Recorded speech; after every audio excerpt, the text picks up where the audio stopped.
I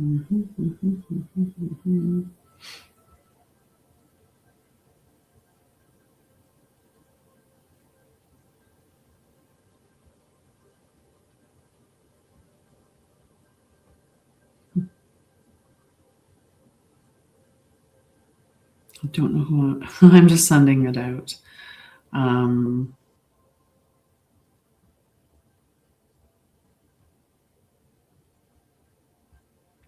Give me 1 second.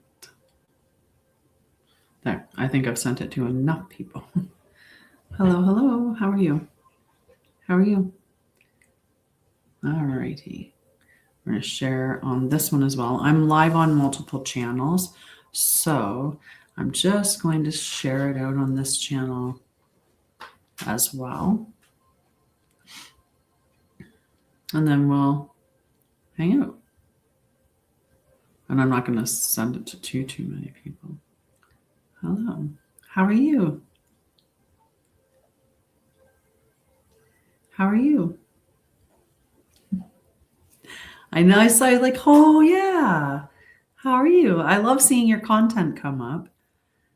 I love like it's so, your connection is your connection and it's fantastic. I love the way that you talk about it. I've forgotten where I left off. Bah. We've shared it. I said whoever needs to hear will show up today, and those who aren't meant to hear, well, they're not missing anything. At least they won't think they are. And that's just perfect.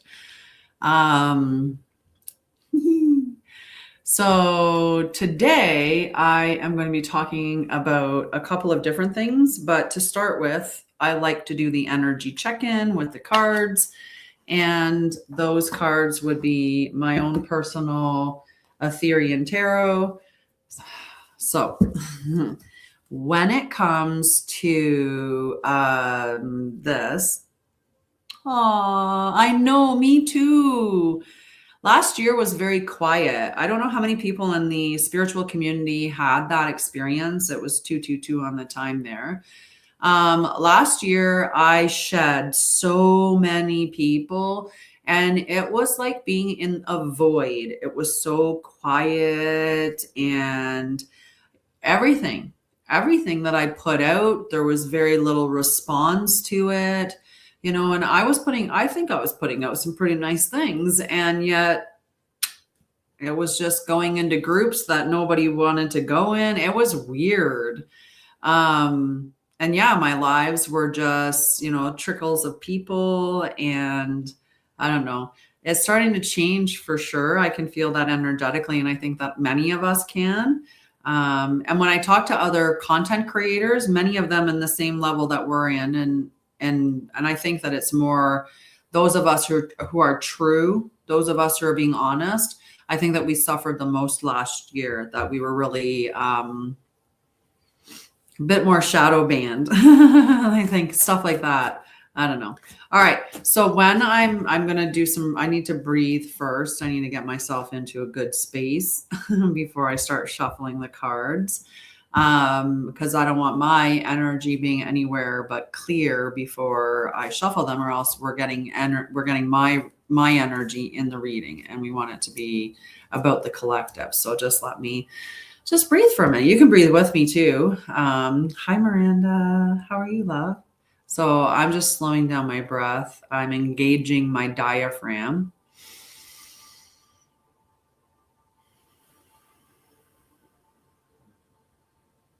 You don't have to breathe out your mouth. If you breathe in your nose and out your nose, that's absolutely fine. It's a matter of engaging the diaphragm and lengthening the exhale. That's really the best thing that you can do. I like to close off the external stimuli by closing my eyes as well.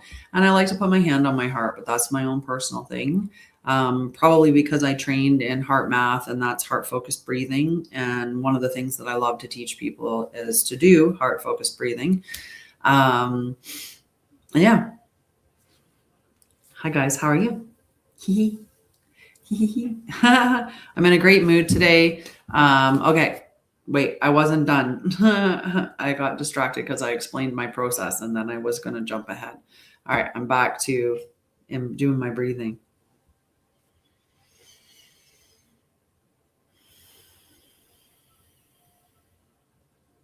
Hmm.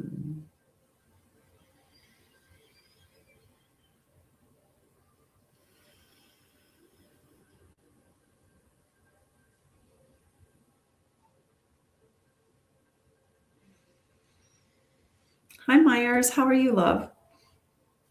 Hi, Leslie. How are you? Okay, we're going to check in on the collective energy with the cards, see what's going on. So remember, this is the collective energy. We can have some challenging energies, we can have some good energies. And I think that many of us are seeing that there's almost like a separation. There's like a real distinct difference between the way that people are experiencing society right now. As that card flew out and flipped over and sat upside down. And Queen Yani, did you stick around? Because that's interesting. It was the Queen of Ether. All right. Collectively. All right.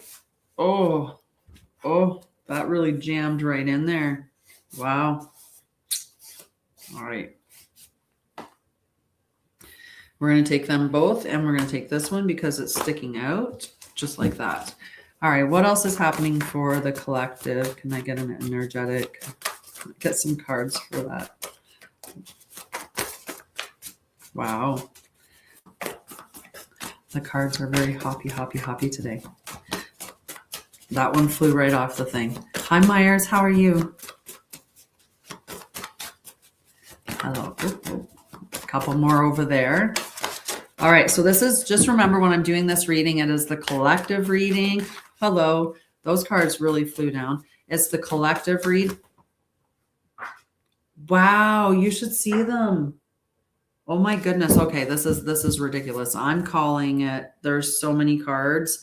It's incredible. This general reading is absolutely free. I may determine to give you a card, or like I might determine to give a card at the end or at some point. I'm not sure when, but I might give you a card for free. But I would love the support as well. I would love to,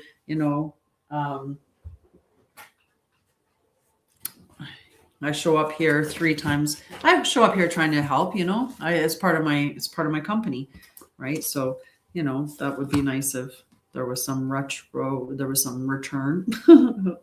All right. I got to sort the cards. You know me, I like to sort her ups and downs and then we'll figure it out from there. Thank you, Kevin. TT. All right. This one's one that's on the iffies. Yeah, I was going to say. You're welcome. Yeah, I don't do those types of questions. Sorry, love. I'll give you, if I do, I would give you a card that was the best card for you. And that would kind of be it. Okay. I would give you what is the best thing for you. But that's not even what I'm doing. What I'm doing is I'm going to tell you energetically, you can ask a question. I reserve the right to answer it. How's that? I'm on TikTok, YouTube, and Facebook at the same time. But yeah, not Instagram yet because I can't figure out how to get all of that together. Thank you, Kevin. I'm going to talk about chakras, and I'm going to talk about the Christic embodiment method after I do the collective energy check-in. Oh, okay. The way that I do it is I will ask for the card that will deliver the message for you that you need to hear at this time. I don't check in to see how somebody else feels about you. I don't do those ones. That's not the types of readings that I provide. Does sometimes it coincide with the question that you're asking? Sometimes, yep, absolutely it does. But you always get the answer that you need. Okay. All righty. Hang on. We're still sorting. We had a lot of cards come out. The cards were very, very talkative tonight. Okay. Which the energy is big. Can you sense the energy shifting? Right? Can you shift that?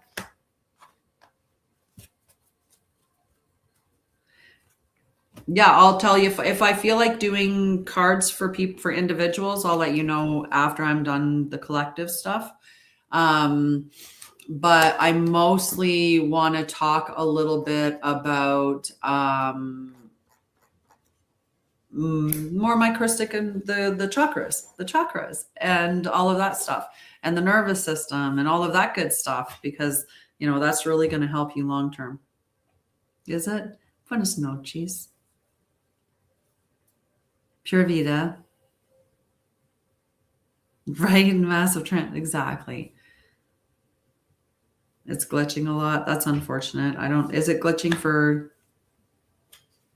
okay, hang on. We gotta go through these cards, okay? Okay. All right. So we're gonna talk about the collective energy, and we're gonna talk about a lot of energy because there's a lot of energy going on at 11:11 on the timer. All right. So we've got the Ace of Ether in the inverted position. This is collective energy. This is what we're seeing globally. This is what we're seeing. It doesn't matter where you're living. You're going to be seeing elements of this. You may even be one of the individuals experiencing the elements of this. And hopefully you're experiencing a specific part of it. Like I said, it really does appear that we're seeing multiple realities at the same time. And the more that you withdraw your participation in society, the more that you see that apparent around you. All right. So we've got the Ace of Ether in the reverse. This is that there is a large number of society, or quite a number of society anyway, that are feeling very disconnected from source. And I like to talk about how, so how do we want to approach this topic? Sorry, I saw 12:12 at the same time, but I'm just going to talk from my knowing. So this is my knowing, and you can disagree with my knowing, and that's absolutely fine. I can hold space for other people having differing views. So my knowing is that evil is the absence of God. God is duality, or source is duality, is polarity. It's those things, but it is not evil. Evil is the absence of it. So when we detach from source so far, that's how we are able to, because we're no longer connected to our soul, that's when we're able to do these really evil and heinous acts. So that's where many are, and some are feeling disconnected because they're waiting for, say, a spiritual moment. They're waiting for some aha. They're waiting for something more significant to indicate that there's that connection there, because they've been shown in movies and TV and in text that it's going to be some like light coming out and just some profound thing.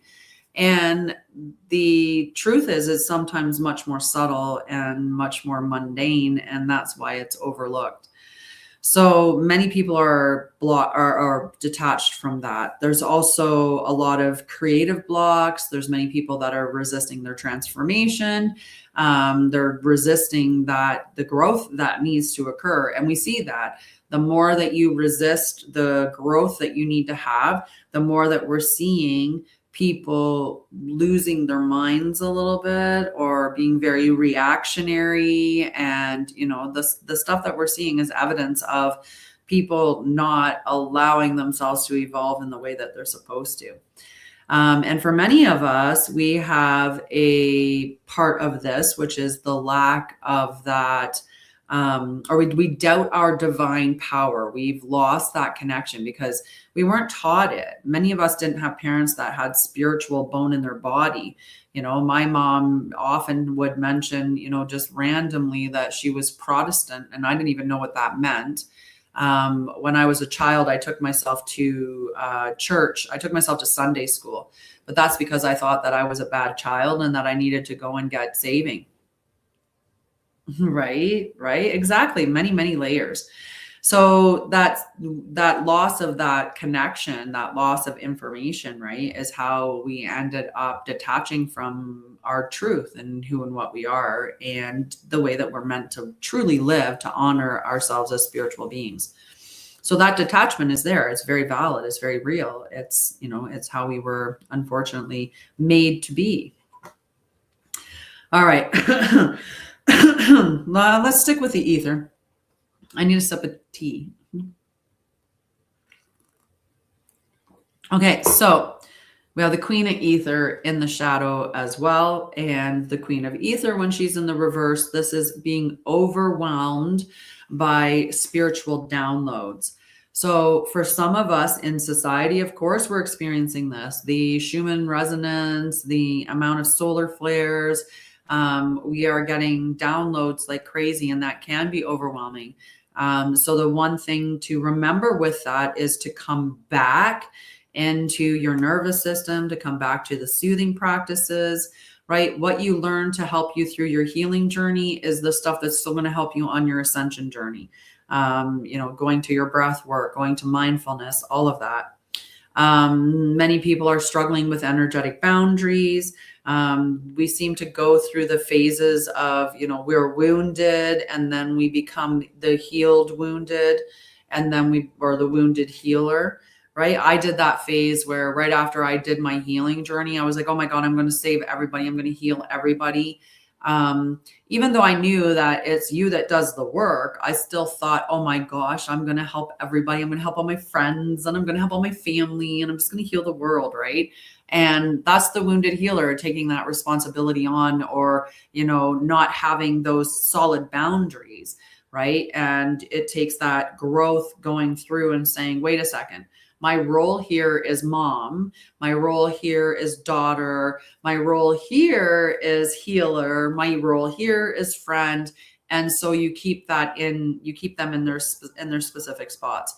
So we learn these energetic boundaries as we go. And there's many people when they get into spirituality that they lack those spiritual boundaries. They don't have proper practices when they're doing their spiritual work, or there's a lot of stuff that's still in there, right? Like people that claim to be on, you know, on some level of evolution, who are, you know, simultaneously telling people they're stupid because they don't agree with a post that they made, showing how they lack they're not evolved at all, right? Like if you're running around going, I'm Arcturian and I'm blah, blah, blah, blah, blah, blah, blah, and I'm da, da, da, da, da, da, da, da, da. And because you asked this question, you're dumb. Aw, sweetheart, you got some growing to do. And so people are going through all of these evolutions, all of these growth, all of this growth, right? There are some of us that we are opening our minds up to information, and we're struggling to understand that, right? As people are getting the new information with the files that have dropped down. So we're starting to get the, you know, the UFO disclosures, and, you know, we already had the Epstein disclosures, and it's like disclosure after disclosure. That's overwhelm of information, right? And it's meant to keep your system jacked up, because you're more easily controlled when you're overwhelmed or living in fear. And a lot of us, we love to get the information of everything. Like we'll go and learn it. We'll read the book. We'll take the class. We'll take the course. We'll do whatever. But when it comes to the actual integration or the day-to-day embodiment of it, that's when people drop it. And that's why it doesn't stick. And you have to keep going back and seeing somebody over and over and over again for the same thing, because you just didn't embody it. And sometimes that's because they don't teach you how to embody it, or they don't give you the process to integrate whatever it is that they've taught you. And that's done on purpose. Alrighty, so we have some fire. We have a lot of fire energy. So let's have a little discussion about the fire. We've got our doubt, impatience, delays in manifestation, lack of confidence, and hesitation in moving forward. We're seeing that. I think that no matter where you look, if you're looking at those that are really ingrained in the matrix and living, you know, there's a lot of people that are living paycheck to paycheck. There's a lot of doubt. There's a lot of fear of survival. There's a lot of the lack mechanism that's in there, right? Yes, it could be for you if it applies, right? That's what this part is about. You just listen and you take the messages that come through for you. There's something that's going to resonate, because this is a very broad reading, because it's for the collective. So everybody should find something that fits them somewhere. If you haven't heard it, it's in this pile. This is a pretty big pile. I'll have to speed it up or we'll be here all night. All right, so this fire one, the 3 of fire is an invitation to keep going, okay? It really is, because it's asking you to trust in the path ahead and trust, right, that you have the trust, like, and embrace that momentum. Yeah, I do. Hello, Jenny. How are you? I do. I used to do personal readings. I used to spend 3 hours a day doling out cards while I went hungry, because people would show up day after day for those 3 hours, getting free card after free card after free card, but they'd never go and buy one. They'd never go and spend money on a reading. And, if you're somebody that wants free, then, I don't know. Then you'll have to just wait until I'm ready to give away stuff for free, beyond what I'm doing already. All right. So this is only the beginning. This is really great energy. It's just that in the beginning, when it's in that reverse energy for a lot of us, that lack of confidence, that hesitation in moving forward, right? We have to get back to the nervous system. At the end of the day, you want to regulate your nervous system. You want to get your nervous system to safety so that you can start making decisions from a clear space, as opposed to making it from urgency, from lack, from fear, from, some other nervous system state that isn't going to benefit you, because you're maybe making a decision that's not right for you. Right? If we're afraid of being alone, we're going to make a decision to stay with somebody, even if they're not right for us, just because something's better than nothing. And that's a sad space to be in. How is Betty? All right. Wait, we're going to finish the air. We're going to finish the fire first. Okay. So we've got the 7 of air as well. Or sorry, a fire. Oh my gosh, we've got 1 air card. And we have the 5. Sorry, the 5 of fire. So we have these 2 together. These 2 together, when we're looking at the 5 of fire in reverse, that's where we're getting resolution. When it's in the upright, that's when we're talking about conflict. So we're looking at this conflict is now resolving.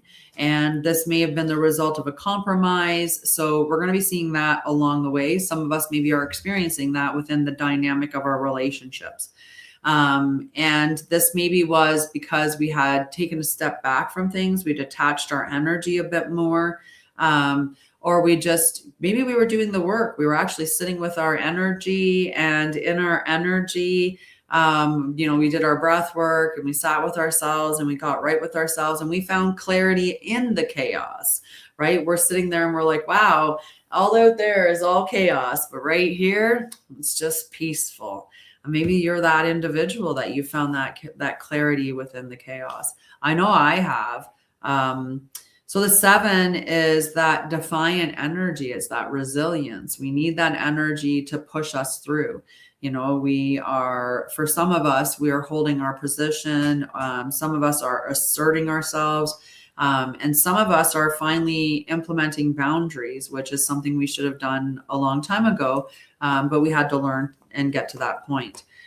We have the 8 of air that came out as well. So for the collective reading, this is talking about, because it was in the upright, right? This is the energy of feeling trapped. And the 8 of air is the card that's talking about how our minds are often the thing that cages us, right? And because that's what the energy is of the ace of air, is that you are trapping yourself mentally. So you're thinking and worrying and assuming and building up a story. And we do that all the time. We fill in the blanks. And our brains are really good at filling in the blanks so that it coincides with our belief systems, with our previous trauma, with what we believe about the situation. So we make meanings and we make connections. Like, we like to do that. So if your system's dysregulated, or if you are like you're really worrying and assuming things, you can be trapping yourself mentally within your own cage. So this is where we have self-doubt and overthinking and false restrictions. So this is where we tell ourselves we can't do this, or we can't have that, or we're not, whatever, the imposter syndrome stuff that all comes out. So this is the reminder that freedom begins in the mind. Okay, so we need to free ourselves from our mind. All right, we got a ton of cards in the positive realm. We've got the 10 of air. We're going to talk about that first, because the 10 of air marks the time of completion, right? This is when we've said enough is enough. I'm done with that. We are done. And you are seeing that in the collective. There are many people that are just enough. We are done with it. We're done with the lies. We're done with the illusions. We're done with the with all of the stuff. We're just done with it across the board, and we're seeing that, which is really nice. So we've learned to release old patterns, and this is marking a card that marks lightness after darkness. Exciting. That would be nice. I'm in Alberta right now, Jenny. I'm not that far away. Sorry, I just want to look at what other cards there are in the in the upright. I think they're all, yeah.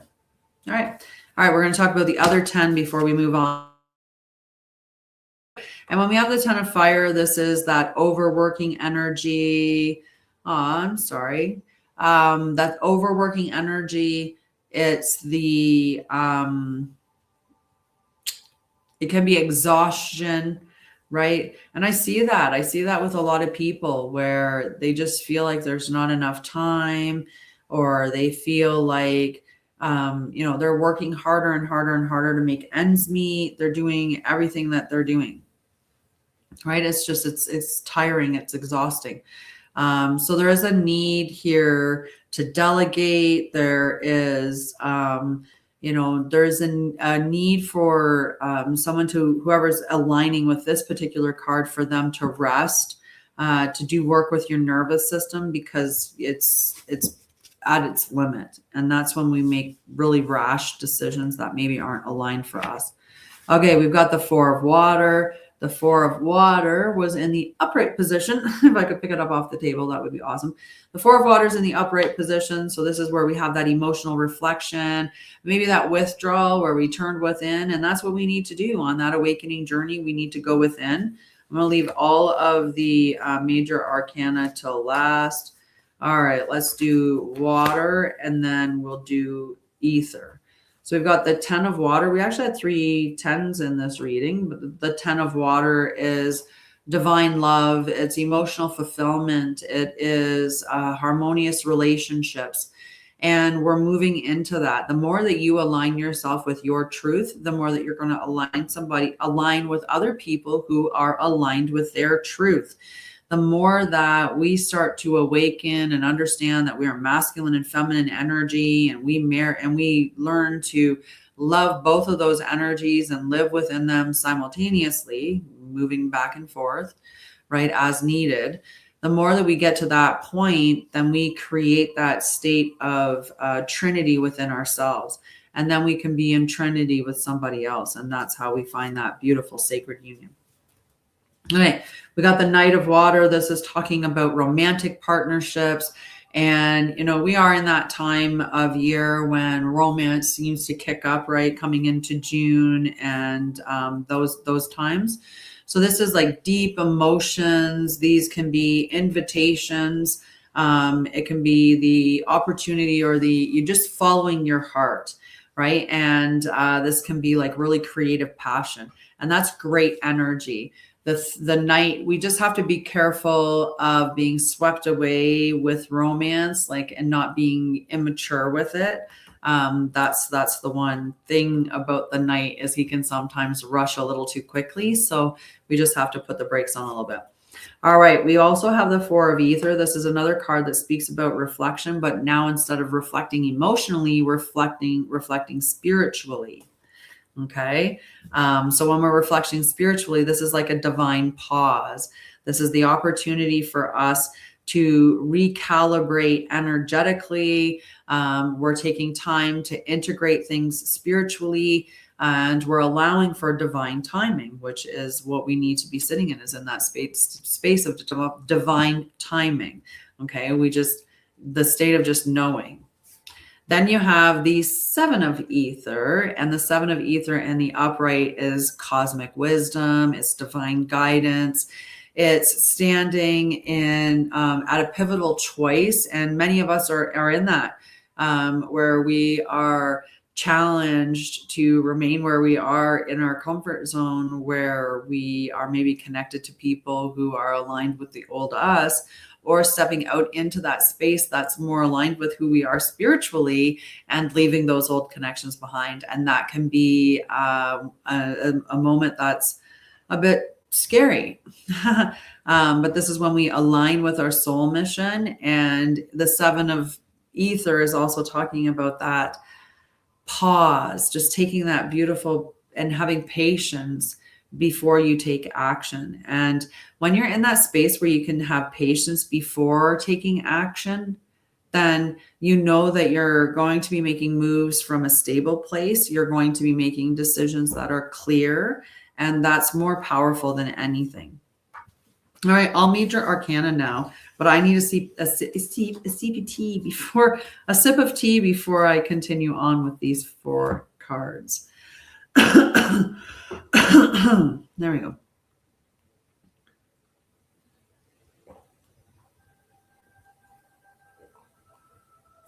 And I meant to say by sip, I should have said more of a drink of tea, because it's definitely going to be a little more than just a sip. All right. We have the Empress. All right. So this is the collective energy, right? This is the collective reading. The divine feminine energy. And when we talk about this in the collective energy, we're not talking just about the women. Anyone that's promoting the divine feminine and only the rise of the women is missing half the point. Like literally, because every masculine has divine feminine energy in him as well. It doesn't matter how you identify, and it doesn't matter, whether you're XX or XY. That doesn't matter. Even if you're XYY or XXY, it doesn't matter. It does not matter what you are, masculine and feminine energy. It depends on what you are doing is when you are operating under that energy. And while we are living in a society that has a distorted view of the masculine and the feminine, we will be holding each side of those within ourselves in distortion. If we have a toxic relationship with our father, we are going to have a toxic relationship with our own masculine energy and probably the masculines within our lives. And the same thing goes with our feminine energy. So we need to heal those energies, both of those aspects within each of us. And like I was just mentioning not that long ago, that's divine union within when we do that. And we need to do that as a societal whole. But rise of the divine feminine, or this cosmic mother, this, this energy that's rising is rising in all of us, masculine included. So this will be more nurturing energy. This is more intuitive, connected to nature. This is more of an unconditional love, like that, just that beautiful energy, and very creative. Okay, very creative energy. We also received the Temperance card, the Moon, and the Star. So we've got Sagittarius, Pisces, and Aquarius energy from these 3. So when we're looking at temperance is sacred alchemy. This is being able to blend and transmute those energies. So when you are, you're born with trauma, you inherited trauma, then you got trauma because your parents traumatized you, society traumatized you, your school traumatized you, your friends, your brothers, your whatever. We got it in a myriad of ways, and very few of us actually escaped without receiving any trauma.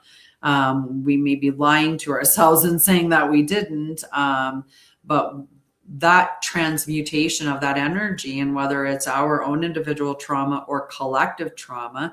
And there's a difference. I've said that word so many times, like it doesn't even faze me, but there's a big difference between little t trauma and big T trauma, right? And that's a big difference as well. Existence is absolutely right. There's so many things. If we look at the way that we are supposed to live inherently as divine beings that we are, as spiritual beings having a human experience, absolutely existence is trauma. We are being traumatized all the time. So that temperance is the sacred alchemist, and that's the one that transmutes that energy, that blends it, that alchemizes it, that makes it something new. So this is that harmony, that spiritual alignment and integration that we're getting from the Sagittarius, from the Temperance card, which is Sagittarius. All right, we've got the moon, which is talking about our intuition and dreams. Many of us are tapping into new energies, right? Many of us are tapping into the astral realm, which we maybe weren't doing 5-10 years ago. We're exploring different things. We're seeing more people that are doing like telekinesis or, other stuff that's going on.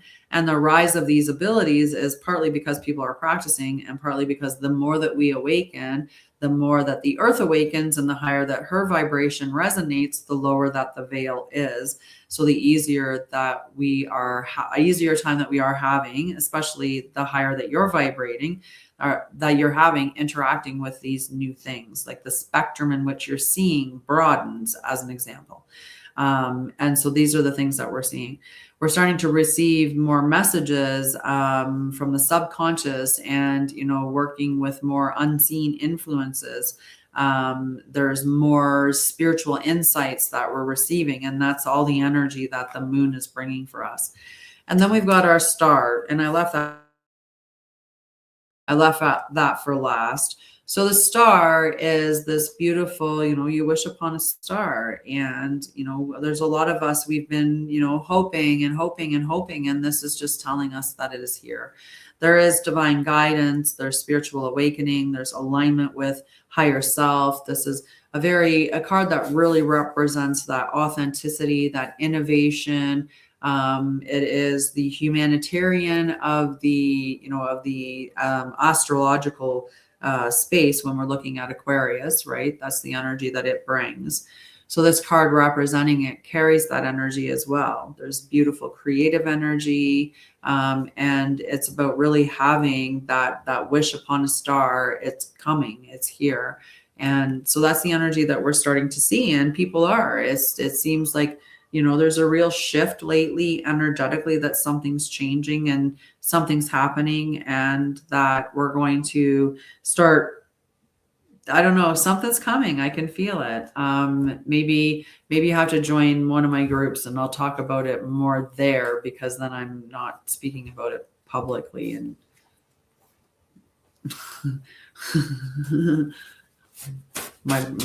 anyway. All right, I'm going to give a couple of these cards, and then we're going to talk about some other things. Today is Wednesday, so feel free to talk about anything that you want. We can talk about anything. All right, just one more. I like these little cards. This is the 44 Keys of the Way Oracle. I painted all of these images on the cards. Okay, that's the one that wanted to come out. All right, this is perfect. Oh, I love these cards. All right, we'll do it in that order, just like that. The first card that we have is the Steady Flame. It's actually number 1 in the whole entire deck. And the affirmation is, I am the flame of divine origin made manifest. Your remembrance is, you are not here to become, you are here to remember. The flame has never left you and does not need improvement, only recognition. Beneath roles, reactions, and history, a steady light remains. When you return to stillness, that original light becomes accessible under directive. Okay?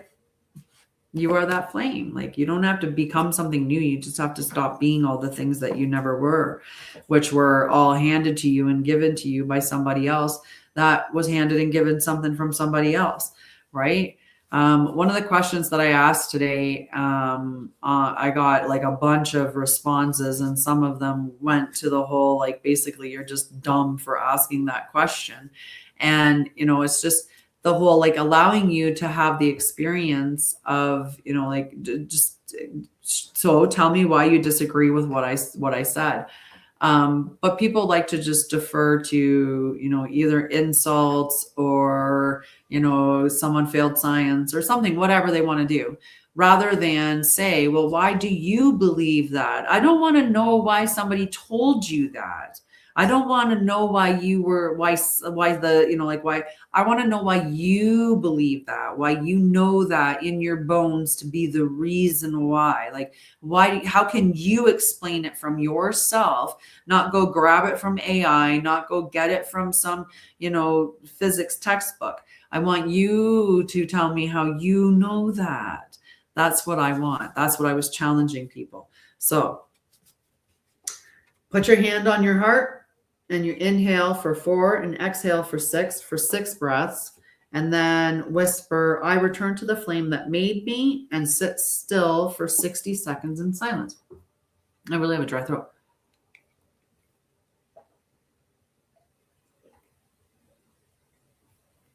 I still need to cough.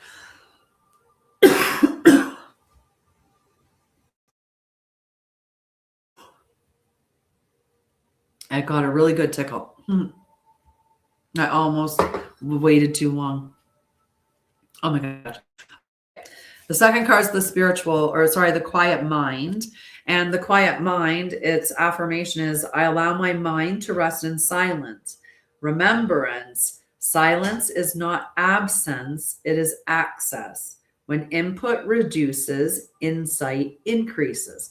The mind can learn to rest without losing awareness. From quiet, precision returns. So the practice for this card would be to set a 3-minute timer with no input. Each thought, return to your breath. And the last card, and then we're going to get into the other stuff that we're going to talk about. And feel free to join in the conversation. We can talk about anything. I mean, you can ask any question. I reserve the right to discuss it, though, because I don't just say yeah to anything, because people are kind of all right. So this is the final card. It's the gentle pace. The affirmation, I allow life to unfold without rushing. Remembrance. Speed can reduce accuracy. A gentle pace improves quality and reduces errors. Timing matters. The practice is to slow run one routine by 25%, to keep attention on the task and notice the difference. All right. That's the energy. Look at the sun's coming out briefly. We haven't really seen it much. It's been pretty overcast today. So that's nice, getting some sun. So how's everyone doing? Where are you from? Where are you watching from? Oh, Latinos, there we go. Where are you watching from? I know where you are. And you don't have to answer. That's quite fine. I'm going to put my comments in the right spot. That way there, I won't miss them. I think that's a good idea. Hello, say hello and where you're from. Okay. Did you want to learn some stuff?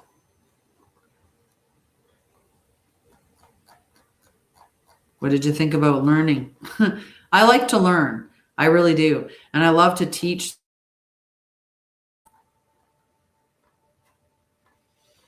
And when we do our Wednesday show, I call it Embodied Wisdom, because I like to teach things that you can embody within your day-to-day, like practical things that you can. So yeah, did you want to learn tonight? Well, it's my live, so guess what? That's what I signed you up for. I don't know where I clicked that, but somehow it took my thing away. My comments went, there they are.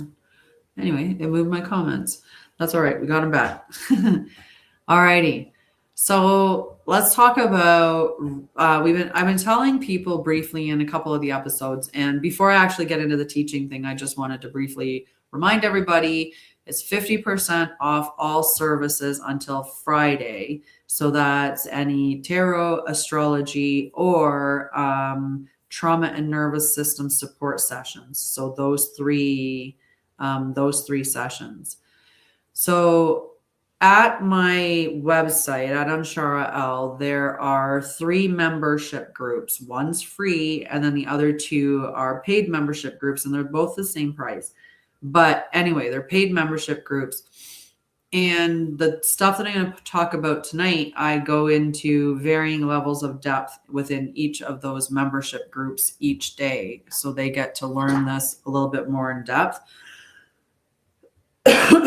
Although at some point there will be an education thing that I'll put together for it, because it's pretty powerful information.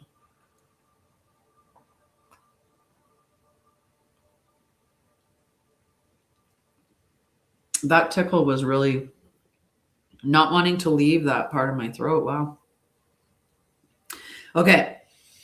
So I'm talking about the chakra system. Okay. Now, for many of us, and I start with a lot of people don't even know about the chakra system, right? We didn't learn that we're even energy bodies, or we didn't learn that we're spirits having a human experience.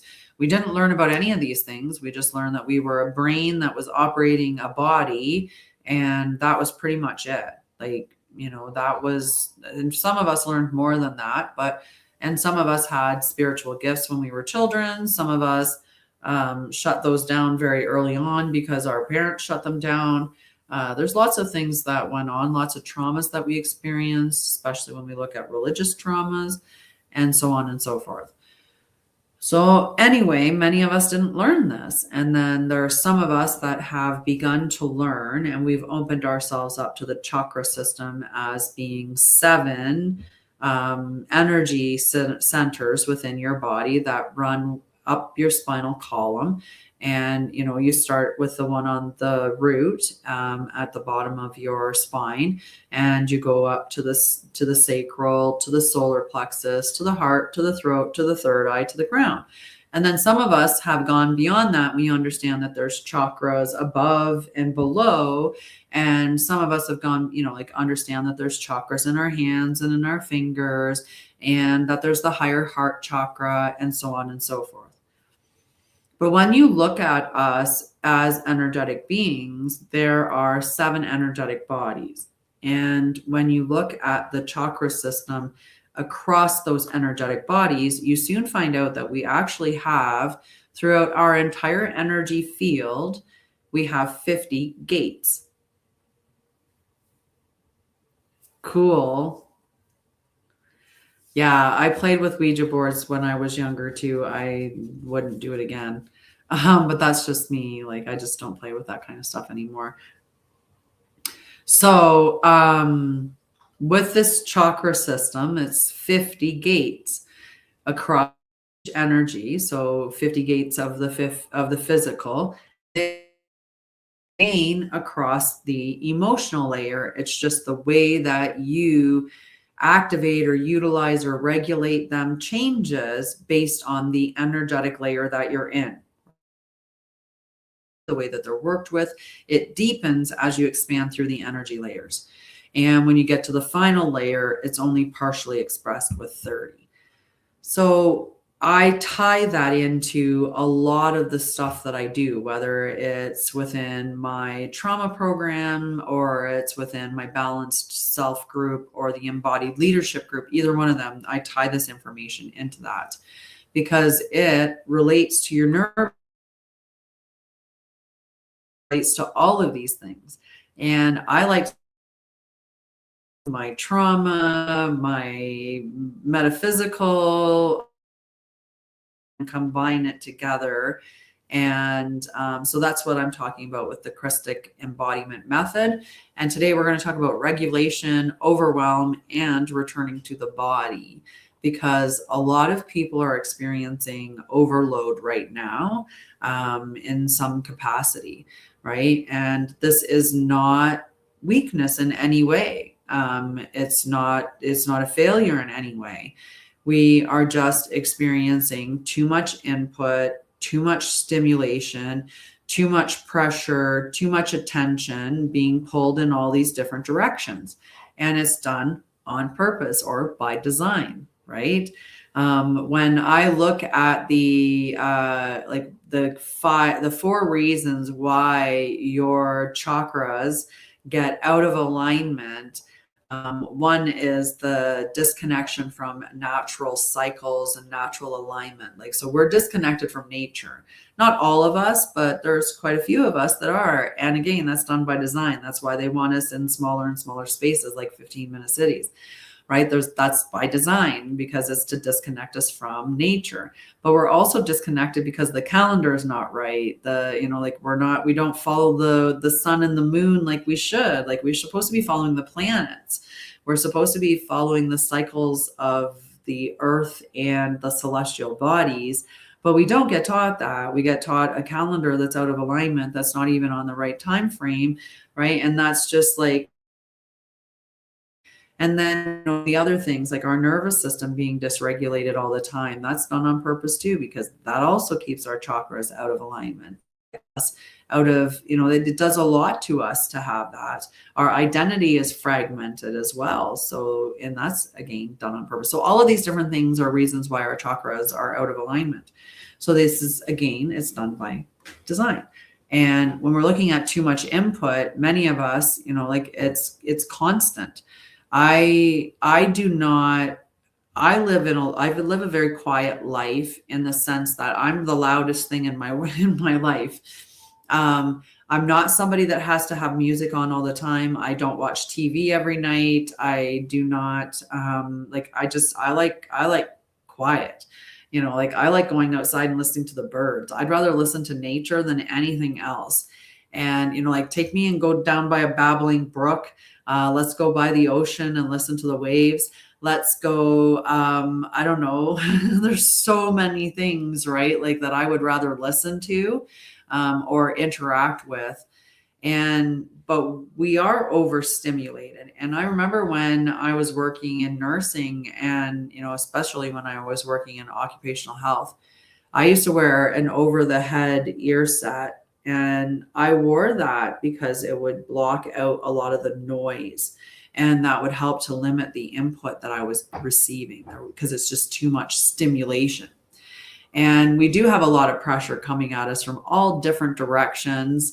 And, our attention is being pulled everywhere we look. There's this flashy thing and that flashy thing, and this fake buzz on your phone to just, that phantom buzz that gets you pulled back into your phone, that fake notification that says, hey, so-and-so sent you a chat, and they didn't, but they get you back into, or whatever, those fake things. So we're doing this, or we're experiencing all of this. And when we get like that, oftentimes what our default is to go to problem solving. We think we're going to fix it because we're going to find a solution.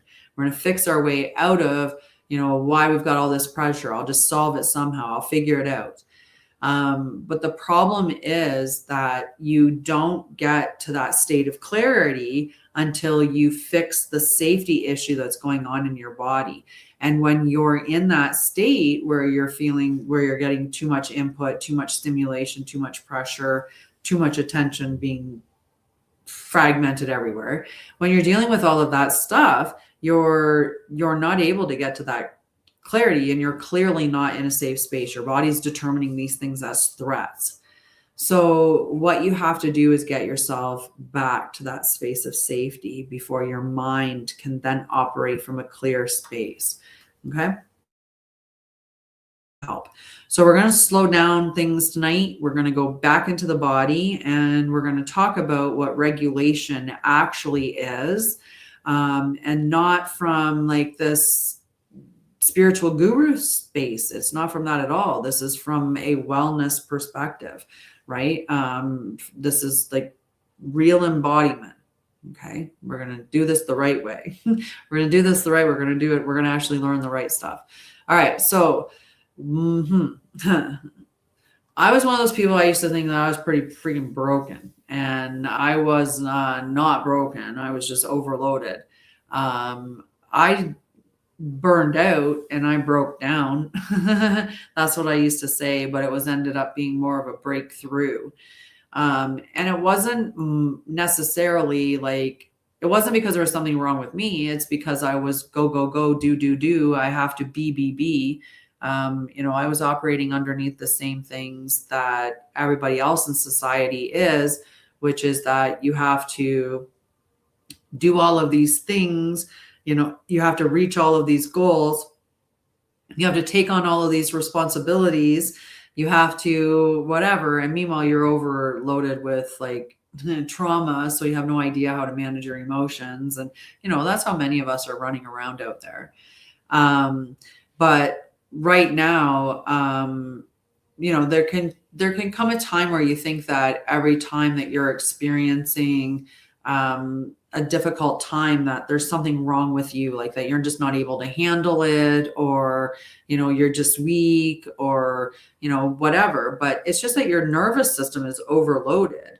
Sometimes it's too much noise, right? We were never meant to listen to the amount of things that we listen to everywhere we go. When your power goes out and you're like,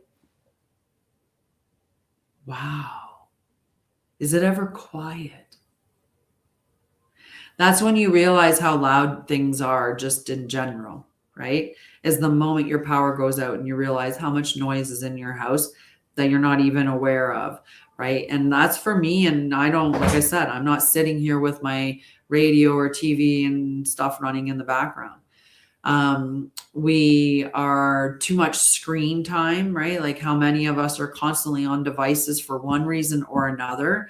That's one I have to balance because I'm doing content creation and I do education, and I run a nonprofit. And so I run 2 companies and I'm managing social media and all of that stuff. So it's like, it's a lot, right? So you're on the screens a lot.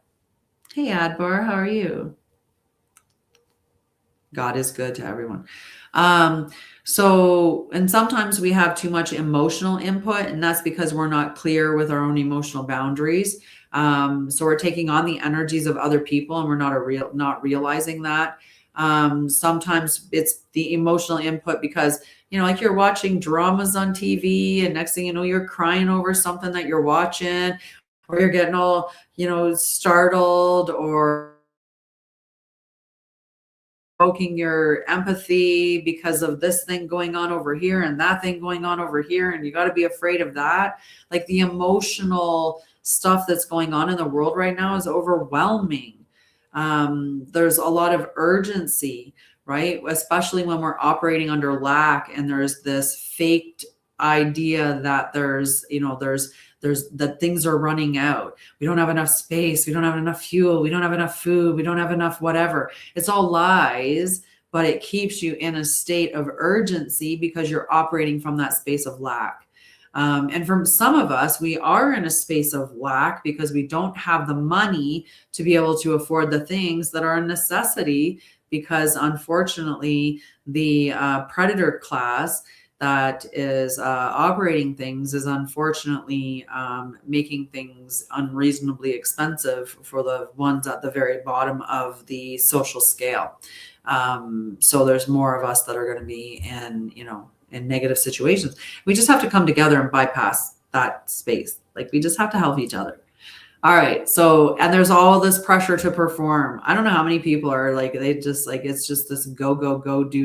And it's like, it's this this constant, like having to be somebody that society thinks that they have to be and do all these things. Right. And it's like, you can say no.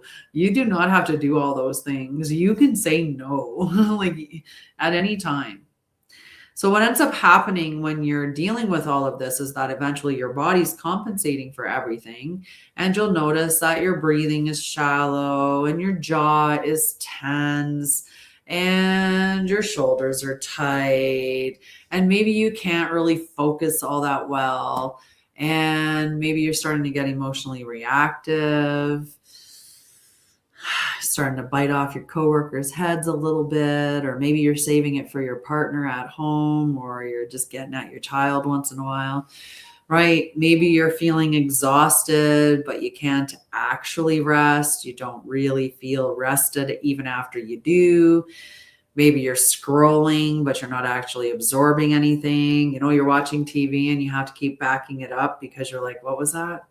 Or you're reading something and you read it and then you're like, what was that? You read it again. Or you feel stuck while you're also feeling overwhelmed. So like you're in this stagnant space, but you're like overwhelmed with energy. Like it's a weird space to be in. Right? Most of the times though, we don't look at our bodies at that moment, right? Because like I said, we weren't taught to look at our bodies in that capacity where we look at your body as a tool. If you were, say, in sports, great, body, awesome.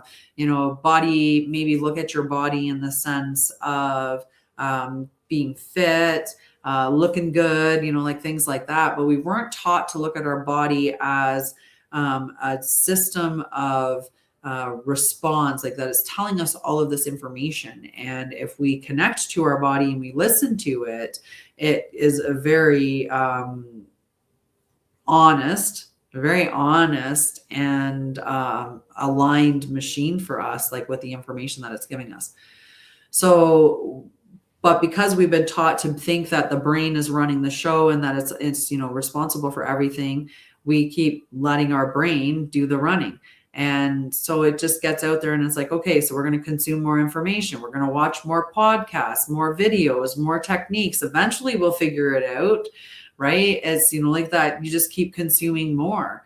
But that overload doesn't get solved by more input because you're already overloaded. You need to go to regulation, right? You need to get back to yourself and stop the stimulation long enough so that your system can actually hear itself again and your body can come back to that safe spot. Because as long as you're not feeling safe, you're not going to be moving from the present moment. You're going to be moving from some space of urgency or fear or confusion. Or you won't be moving at all because you'll be too afraid to do it or too confused to do it. You can't make a decision. And so you get paralyzed instead. The body is always speaking to you. It's constantly communicating. It's just that we've been trained, like I said, to override it. The body will tell you when you need rest. The body will tell you when something feels unsafe. I gotta do my puzzle. The body will tell you when a boundary is needed. The body will tell you when you're overextending yourself. The body will tell you when something is aligned, and the body will tell you when something is not aligned. But if you spent years disconnected from your body, eventually you stop recognizing the signals. You normalize dysregulation. And we do anyway, because what is familiar to us, like I talk about how it's the environment that you were raised in is your normal environment. And until you teach your body something different, it's going to continuously seek out that familiar environment because that's safe. You're safe. Because your body's weird or your brain, sorry, it's weird in that it doesn't understand that familiar and safe is kind of like the devil you know is better than the devil you don't, right? If you're getting, if you're in an abusive relationship, you know what to anticipate from that particular person. But if you leave that relationship and get into a next relationship, you have to learn new cues. You have to learn their patterns. You have to learn, like what they're, and they could be much worse, right? Like that's how we are subconsciously wired to think in those spaces. So that's often why we stay in those. So the familiar becomes the safe to us, to our nervous system. And even when it's unsafe. And that's why when we're on our healing journey and we go into that space where it's quiet and it's still, that can be scary. And for some of us, that's because there was a quiet before the storm. There was that calm that used to occur before your dad backhanded you. And, so we've become accustomed to think that's that quiet is that impending doom. But it's also because in that quiet, we start to feel the things we didn't feel, or our mind starts to go into those moments that we haven't dealt with. We always go back to trying to heal those things because your body wants to go to stasis. It wants to get back to that homeostasis. And in order to do that, it means I need to release all of those emotions that I'm holding on to that I never got to experience or I never spent. So it just wants to release them. And the same thing with your brain. It wants to release that energy that's there and, with your mental space, right? With your mental layer. So we want to process through those things. So some of us become disconnected because that's the state of regulation or dysregulation that we go into from our traumas. Children, especially those of us that experience sexual abuse, will disassociate from our bodies, and those of us that experienced extreme physical abuse will disassociate from our bodies. If we've done it enough times, then we stay dissociated from our bodies, and that means that feeling is very numbed out. So we have to work through reconnecting to our body and what we're feeling, and that we're safe in that feeling. So like I said, we normalize the situations that we're in. We normalize our dysregulation. We normalize our tension. It's just my shoulder. It's just a shoulder, right? It's just my lower back. It's just, it's an old hockey injury, right? Like all of those things, right? Yeah, absolutely. Absolutely. You normalize fatigue, right? It's just middle age, or it's just old age, right? Like it's just like everybody's tired. We're all tired. It's just, I'm tired because of work. I'm tired because of this. Or you normalize hypervigilance, right? Like how many of us, when I went to sit out for lunch the other day, and I don't go out very often, but when I went out to sit out for lunch the other day, my business partner said to me, do you want to sit across from each other or like on the corner of the table, right? Do you want to sit on the corner?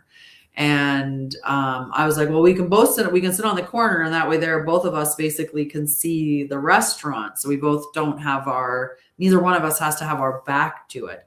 Because I know that's the way that a lot of people are that have had trauma, that they want to be able to see what's coming at them, right? And they don't like to have their back to an open restaurant where anyone could walk up to them. And that's something that we get from that state of hypervigilance, right? So we've normalized these things, right? We've normalized them. So when we've been through these things, calm feels very unfamiliar. And so that's why when we slow down, or when we become still, or when we get into meditation, why some people find meditation very, very challenging when they're on their healing journey, because that's being in the silence, that's being in the quiet, that's being in the stillness. That's where everything comes out, and nobody wants to deal with that, which is why I always suggest to start with containers and safety and soothing before you go into the healing journey, because then you're prepared for when you're doing that. And then to also go into it the same way that you do everything else, which is one moment to one moment, one bite to one bite, one step to one step, one breath to one breath. It's not the whole ocean at once. So once you lower the noise, you'll begin to hear what your body has been trying to communicate the entire time. But that, like I said, that can take some healing before you get into that space. Because if you're dissociated, you have to reconnect before you're going to be able to really hear your body. So that can take some time, but your body's been communicating the whole time. We might not realize it, right? Like we've become so numb to it. We'll sit there and we'll get that in our tummy, and we'll be like, oh, it must have been something I ate. Meanwhile, your stomach's telling you like, that guy, he's just, be aware of that dude, right? And it's just that, you're getting that rock in the pit of your stomach, but you just put it off as indigestion. Or something else happens, right? And you just chalk it off as nothing. And meanwhile, it's your body screaming at you, hello, that is good for you, or that's not good for you, right? Exactly. It's exactly how you eat an elephant, one bite at a time. Never eat an elephant, though. I do not suggest that. I wouldn't eat one. Never, never. I would bathe an elephant, though. That's on my bucket list. I want to go and I want to hang out with an elephant and bathe it. And you can do that, I think, in Thailand. So then that's not aggression, not regression when we do that, when we slow down, right? That's actually when you start to connect with yourself and your awareness begins to return, which is extremely powerful. Hello, love. How are you? How are you? Mhm. Nice, nice. So people are trying to build relationships and business and leadership and purpose and healing and embodiment the whole entire time being dysregulated. Right? Because most people aren't thinking about their nervous system. They're not thinking about where their body is and whether or not they're aligned with it. It was interesting because I got this invitation to go to this free webinar with this coach, and she was talking about the same stuff in a roundabout way. Because she was talking about how she made a lot of money. She's a very famous coach, and she did so because she hustled and grinded, and that's what she was teaching everybody else to do. And then when they couldn't get the same results as she was getting, they were like, why? And like, she's also going, like, I don't understand why you're not getting the same results. You're just do what I'm doing. And that's when she realized, she wasn't doing it quite the right way. And so I found that quite interesting, how that was coming up as well. So your system eventually will push back on you, right? Eventually your body says, I can't hold this anymore. And because I don't feel safe, so I'm going to start dropping things. And so maybe you start to have, difficulties in your relationship, or maybe you start to have financial problems again, right? Like, or whatever it is, because your body doesn't feel safe to carry it. It doesn't feel safe to carry anymore. So before we go through a massive expansion, there has to be regulation. So if you're like working on leveling up your career, or you're starting a new company or anything like that, you have to take the opportunity to get your nervous system into a regulated space. So being connected to your body, being in the present moment, all of that, because that clarity it needs stability in order for it to be there, right? We won't be clear when we're not in a stable position. We'll be running around in fear. We'll be making decisions out of urgency. We'll be doing it to do it quickly. And it's not going to function, because that's not the alignment that we need. I'm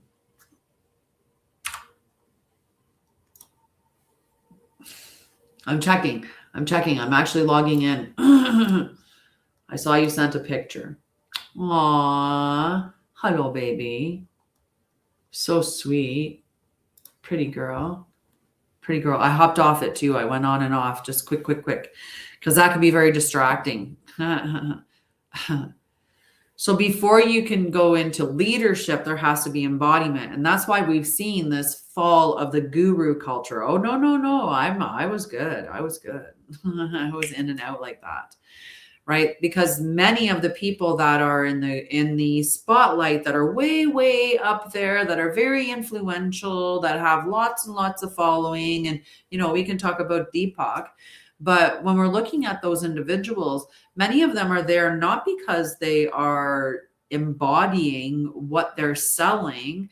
It's because they can trap you into another loop where you're never truly ascending. You're never truly getting beyond what you're supposed to be, but they keep making money, right? Like, he was pretending to be something that he was not, while getting a lot of money from you to circle, I guess, at the end of the day, right? Many people just kept going and getting more and more from him, which is what a lot of them do. They create this dependency or this need to come back for more. So I focus very heavily on the nervous system and on the body, because real transformation isn't just about the insight. It's not about the information that you're acquiring. It's about your body and what it's capable of holding. Can it hold more responsibility? Can you handle more visibility? Can you handle more truth, right? Can you handle more stillness? Can you handle more connection? Can you handle more pressure without collapsing? That and you handle these things. And in doing so, you have to be living the truth, right? You can't be pretending, or else it'll eventually be revealed. It's just the way it goes. So let's do a little guided meditation. Okay. We're going to just do a little tiny little meditation. Okay. Sound good? Little guided meditation. Oh, I lost my comment again. I must have, what did I click on? Doesn't matter. Nice. Okay. So go through this guided little practice. It's nothing too big, but which will be helpful for you. Okay. It'll be helpful for you. All right. This is just a regulation practice. A regulation practice is all that we're going to do. Okay. So the first thing that I want you to do is make sure that you're sitting comfortably. And if you can, put both feet on the floor. Okay. If you can't, then I'll explain at the point when it makes. Okay. So if you can put your feet on the floor, you're going to now press your feet gently into the floor. Not hard, just enough to feel the contact. Now, if you can't, for some reason, put your feet on the floor, then this is going to be from your seat. You're going to push your seat into the seat or the floor, wherever you're seated. Not hard, but just enough to feel the contact. And then we're going to take a nice slow breath in through the nose and a longer breath out.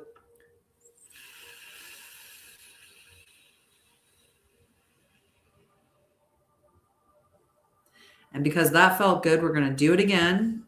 In through the nose and out.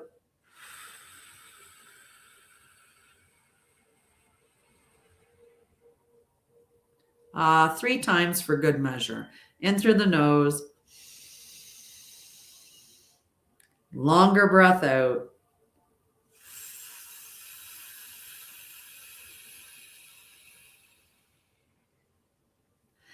Now I want you to look around your room and I want you to note 3 objects.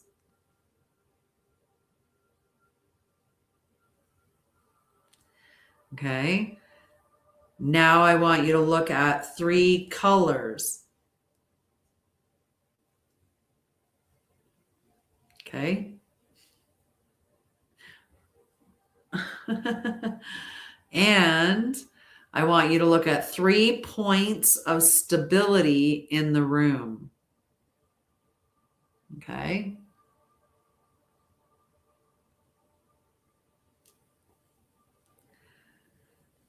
Now I want you to notice your jaw. Notice your shoulders.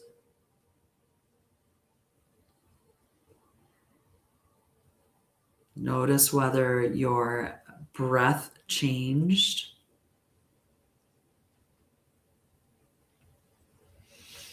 Notice whether your attention slowed down even slightly. And that's regulation. That's coming into the moment. You can probably feel your body more. You've given your system just enough safety that signals will stop fighting for a moment, right? You can just be in the moment, present within your body. So one of the things that many of us need right now is less input, and that's not forever. It's just intentionally, and we should be taking these rests or these breaks every now and then. because your nervous system was not designed for constant notifications, for endless doom scrolling, for nonstop stimulation, and for emotional overload from hundreds of people daily. And yet, many people never truly unplug from anything, right? They keep stuff going on all the time. I was in a relationship with a guy that had to have the TV on just about all the time. I obviously wasn't in a relationship with him for long, and thank goodness. Like, I just can't even imagine living with that constant noise, constant something going, nonstop stimulation, right? So that your system never gets an opportunity to fully reset because things aren't being turned off, and you're just in this constant inundated with information, right? Because your body is intaking all of that, right? It's trying to make sense of, like, this noise that I'm hearing, the TV on in the background. Is there something that I need to be aware of? Is there some threat? So you need moments when your body can hear yourself, moment where there's no pressure to perform, there's no pressure to respond, there's no pressure to consume.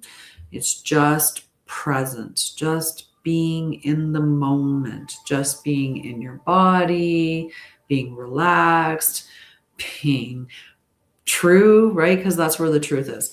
And that's where boundaries become really, really important, right? Boundaries aren't punishment, they're actually structure.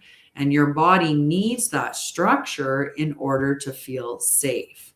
And it's not about rigidity, it's structure. So let's just say that one more time. Structure, not rigidity, structure. All right. So when we're talking about leadership, it begins in the body. And a lot of people will think that leadership is just about visibility. So we've equated that, oh, that person's a leader because that person has, say, 1 million followers. Or, like that's how people get to that point, right? And how many people have fake followers, right? Now that we've, I learned that there's all of these Instagram, I almost pulled my hair, I don't know why, but there's all of these like followers that get paid, like they get paid from like countries, and they're getting paid to like like a lot of money to be influencing you in a specific way, right? Like, there's a lot of shady stuff going out there, like people that have bought, followers and so on and so forth. So if you're not careful, you're going to be consuming stuff that's realistically from a false light. And it's just going to cause you to spiral in your evolution, as an example. But, we're seeing leaders that shouldn't have been leaders at all because they aren't actually embodying the truth of what they're promoting, right? Or, when you think about the way that they're running the show,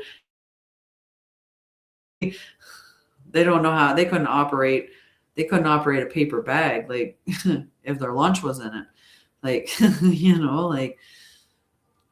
So when we're looking at embodied leadership, what it is can you stay present under pressure? Okay, so that's something that you want to look for. Either if you are being a leader, it's something that you want to work towards, or if you have a leader, it's something that you hope that they have within them as a dynamic.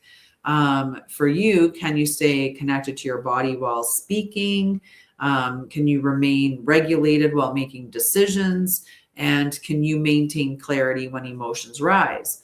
Because your nervous system affects everything. It affects your relationships, your creativity, your businesses, your parenting, your healing, and your ability to lead. Because people are going to feel your nervous system state before they hear your words. And that's why embodiment matters. Wow. That's crazy. Right? So I want you to think about this tonight for this live, right? I want you to think about what would happen if you actually listened to your body. Not fear, not hyperanalysis, nothing. You just listened to your body. And, you started to think of your body like not as your enemy. I was somebody that hated on my body for years. I was just very dissociated from it. I was a child. I was a child survivor of all kinds of trauma, including very young sexual abuse. So I dissociated from my body at a very young age and stayed dissociated for much of my life, and is still working on fully reconnecting to it. But that's a process, right?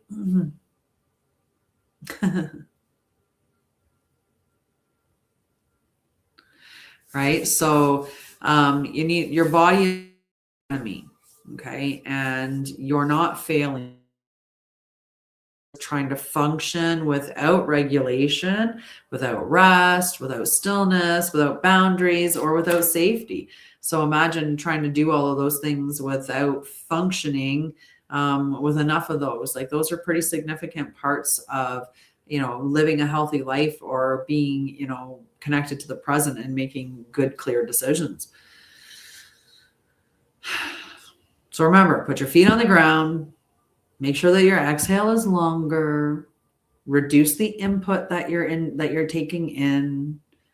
Slow down enough to hear yourself again. It's not weakness, but it is where you're going to start to hear more. You're going to be more clear. Okay. And if you want to hang out with me and do more, you can always come to either one of the groups that I talked about. The Temple of Light is free.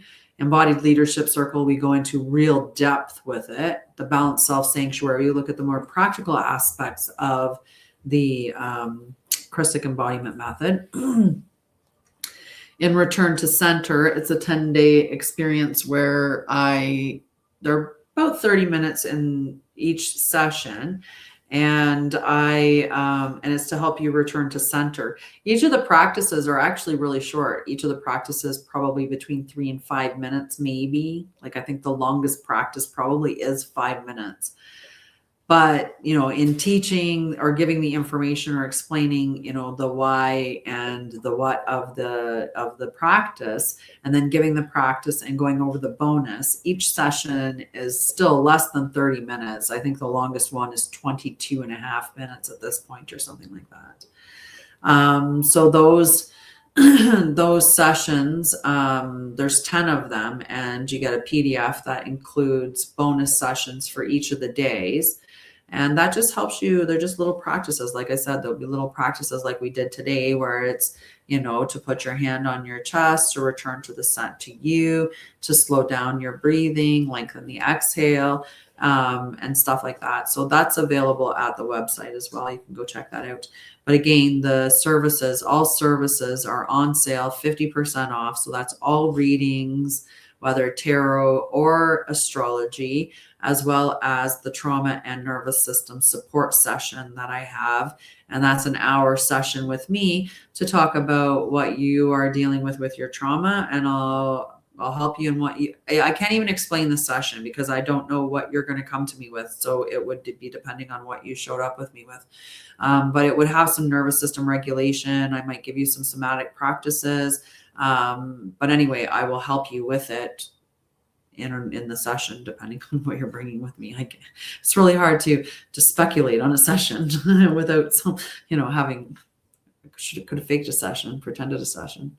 But then I think the reason why I don't like to pretend about a session, like fake a session, to kind of give an idea of what I would do, is because I'm too worried that I would end up saying something that sounded similar to someone else's story that they had experienced.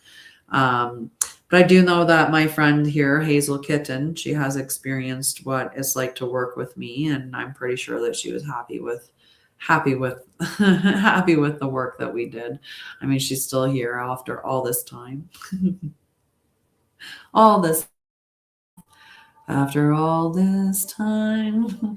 All right, who wants a free card? I'll do free card. I'll give you each a free card.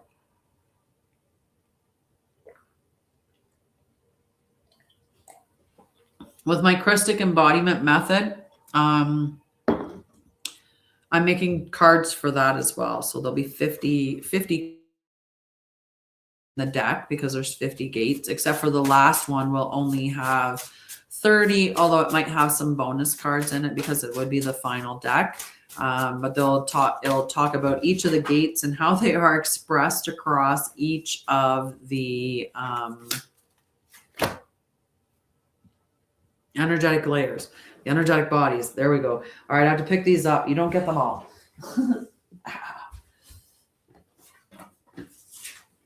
Okay. You don't get them all. I'm going to ask them to be nicer. To be nicer. Only one. Only one. Maybe I should do, you know what? Maybe that's what it is. I was going to do those ones. Maybe it's time that I gave one of the Ethereum Tarot ones.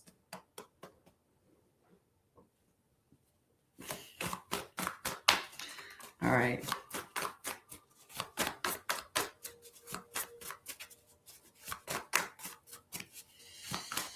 I was just centering myself.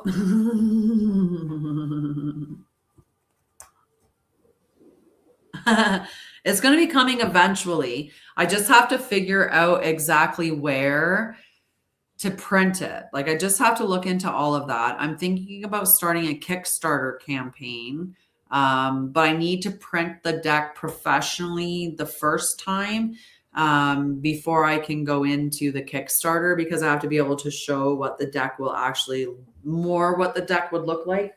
All right. But I'll get it eventually. I keep creating new decks too, because like it's like everything that all the information or education or knowledge that I learn and the stuff that I create, then I'm like, oh, that would make a great deck of cards, right? Like I see how it could be used as a tool. Oh yeah. Hi Priya.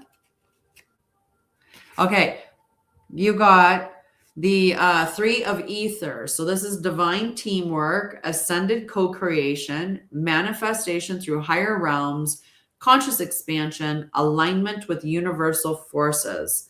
The 3 of ether is a call to create with the universe, not alone. Your highest visions are supported and are already manifesting in the quantum field. Trust the divine unfolding and watch miracles take shape. What are you manifesting right now? Good things, I hope, and I'm sure they're good things. You are always a great manifester. You just have to remember that. All righty, Myers. Can I get a good card for Myers, please?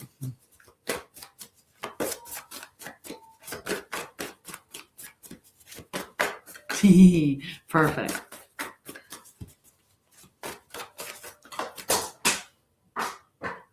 Too many.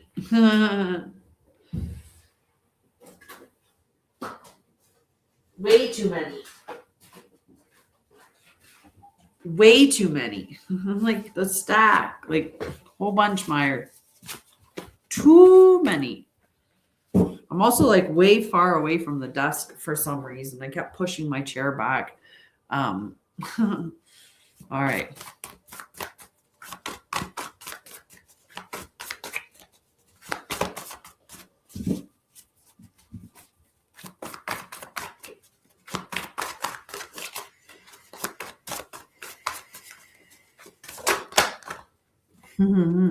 Well, that is hilarious. So I'm going to be nice, Myers. I'm going to be nice because, like, one, you're interactive with my content and you're interactive with my lives, and I appreciate you. So I'll give you them both, mostly because they're also 10-10. So, you know, the two 10s came together and said, kapitch. So here we are with 10-10. I'm going to wait a moment and make sure that you are in fact here before I continue. I normally don't leave my sweater on this long, guys. Okay, perfect. All right, so we got the 10 of air and the 10 of fire. The 10 of air is completion. Okay, this is surrender, the final lesson learned, release of old patterns. It's the light after darkness. The 10 of air is the death of an old identity, the breaking of an illusion, and the dawn of true clarity.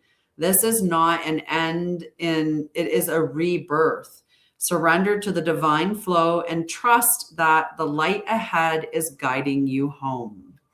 And then you have the 10 of fire. This is about overwork and stress. So this could be the cycle that's completing, is that part of you that was in that overwhelm. This is overburden, exhaustion, the need to delegate. So there may be somewhere in your life where you maybe give too much, or you need to just be more careful with the boundaries. Boundaries is definitely coming up for me. So the 10 of fire urges you to honor your limits and embrace transformation. It's time to shed the old weight and rise from the ashes anew. Hi, Sneha. How are you, love? So there's a rebirth that's happening, a shedding of these old identities. But like I said, just with this one here, there's that energy, there's that element of boundaries. And it's almost like I was saying when I started, right? When I went through my healing journey, and then I'm like, oh, I know what everybody needs to do to heal. I know how to heal your trauma. I know what you need to do. And I'm going to help my family too. And that's not the role that I was supposed to do. So I had to learn those boundaries. Nice to see you as well. All right. Who else wanted a card? Got a couple more, and then I got to head off because it's, Leslie. All right. Can I get a good card for Leslie? Can I get a good message? Just one. Be nice. Don't be giving a whole bunch of cards.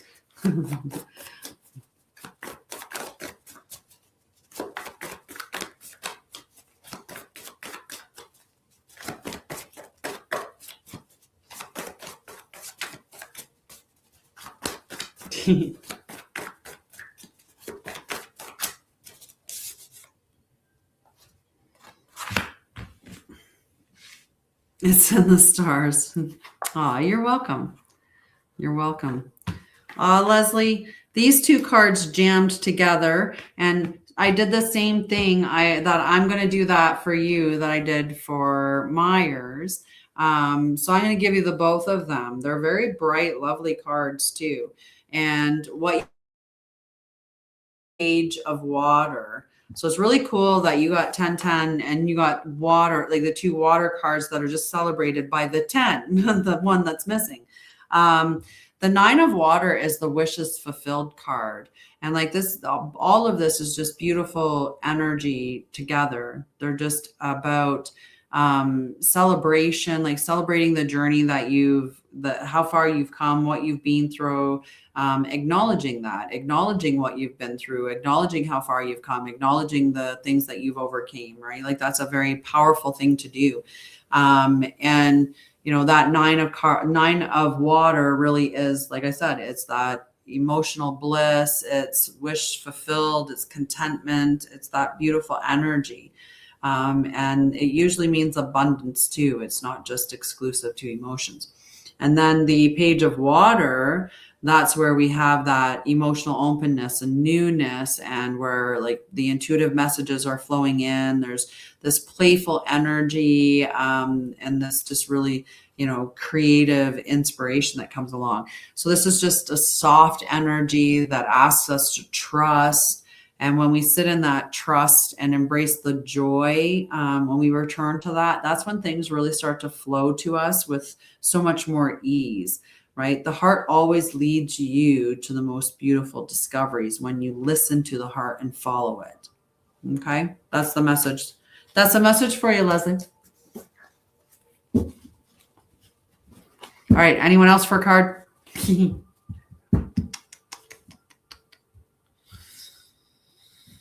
I don't have much time left. I have 11% on my phone.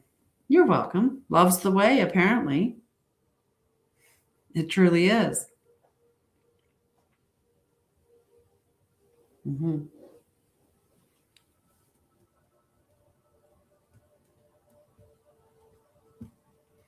All right, guys.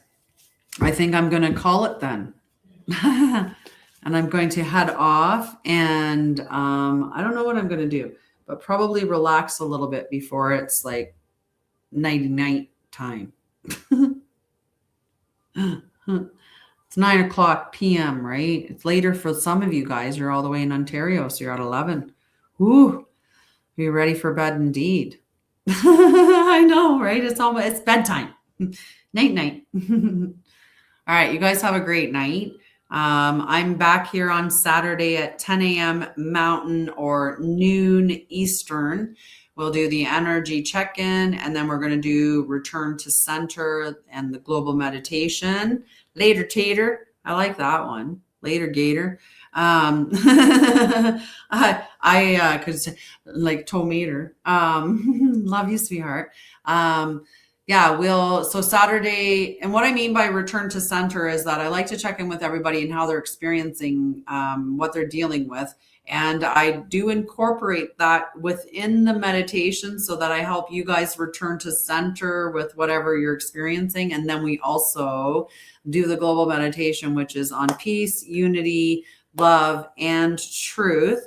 We use sacred geometry, the flower of life, and Merkaba.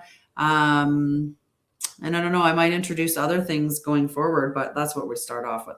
So that's return to center, 10 a.m. Mountain or noon Eastern on Saturday, and then 6 p.m. Mountain, 8 p.m. Eastern on Sunday evening for the celestial look ahead, see what's happening with the energies of the week. So you can be prepared with what you're going to deal with.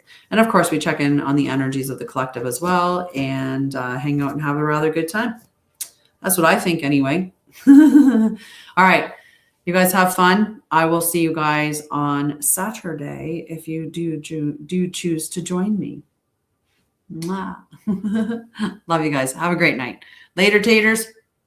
Or that might stick because of the DT, the tater tots. All right. Bye, guys. Oh, I got to pull up that one too. I have to shut them off in order because if I turn this one off,